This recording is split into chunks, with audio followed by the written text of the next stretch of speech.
আসসালামু আলাইকুম। দেখতে পাচ্ছেন আমি ফুলকপি পাকোড়া বানানোর জন্য প্রস্তুতি নিচ্ছি। তো আগের ভিডিওটা ডিলিট হয়ে গেছে, তাই আমি ভয়েসে বলে দিচ্ছি আপনারা কিভাবে এই পাকোড়াটা বানাবেন।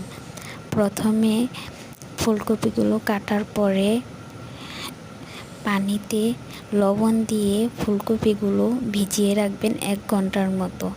তারপরে উঠিয়ে নিয়ে তার মাধ্যমে পরিমাণ মতো হলুদ, মরিচের গুঁড়া, ধনিয়ার গুঁড়া, তারপর পরিমাণ মতো আদা বাটা, রসুন বাটা দিবেন। দেওয়ার পরে এখানে আপনার চাউলের গুঁড়াও ব্যবহার করতে পারেন বা আটা। আমি এখানে চাউলের গুঁড়ি দিয়েছি, তার ভিতরে আটা দিয়েছি। দেওয়ার পরে এগুলো মাখাইতেছি। তো দেখতে থাকেন, ভালো করে মাখিয়ে নেবেন। ভালো করে মাখানোর পর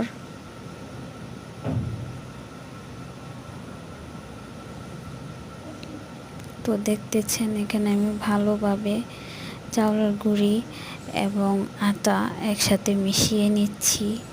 নেওয়ার পরে ভালো করে মাখিয়ে নিচ্ছি। দেখতে পাচ্ছেন আমার এখানে আটার পরিমাণটা কম হয়ে গেছিল, তাই আর একটু দিয়ে নিচ্ছি। চাউলের গুঁড়ি আর একটু দিচ্ছি।